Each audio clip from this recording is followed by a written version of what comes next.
Secretary Hagel, do you think that neglecting to address these threats could contribute to the loss of American life? Yes.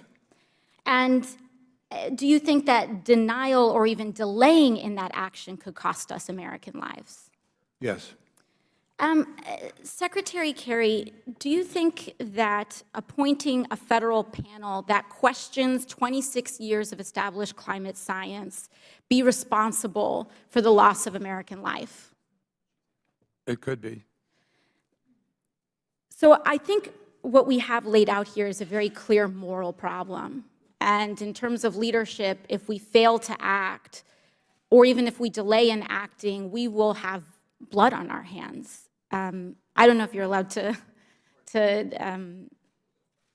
agree with that, Secretary Kerry or Secretary Hagel. Would you agree with that assessment? Well, if I can not. Here's what's happening, and it is happening. We are not responding. No country in the world is doing enough to be able to help the world meet the goal of holding the Earth's temperature rise to 2 degrees centigrade. And it is absolutely, certainly decided as a matter of scientific fact. 2 and 2 is 4, 4 and 4 is 8. We can predict when the sun and moon will rise because we have tables to do it with. With the same certainty, we know that human beings are responsible for the rise of CO2 contributing to climate change. So we have to lower it. And the fact is, we are currently on track not to hit 2 degrees, but to hit 4 to 4.5 degrees in this century. So as long as we do nothing, Congresswoman, we are complicit in our acts of omission and commission of what we're doing to choose for our energy, et cetera. We're going to contribute to people dying. We're going to contribute to trillions of dollars of damage of property, and we will change the face of life on this planet. Thank you. Thank you, Secretary Kerry.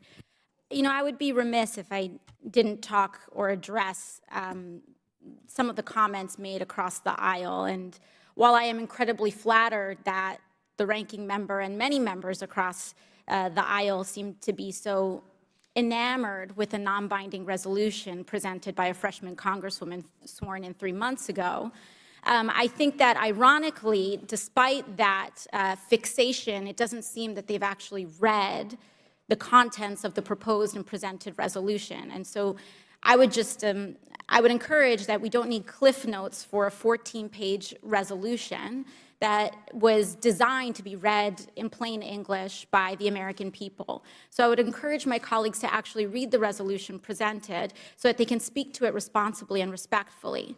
I would also like to highlight that it is not responsible to complain about anything that we dislike as quote-unquote socialism, particularly when many of our colleagues across the aisle are more than happy to support millions and potentially billions of dollars in government subsidies and carve-outs for the oil and gas and fossil fuel industry.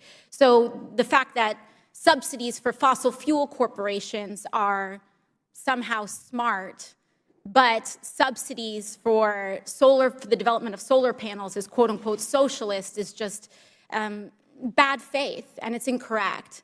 And I think it's important to support and propose the fact that we need bold action. So I just have one final question.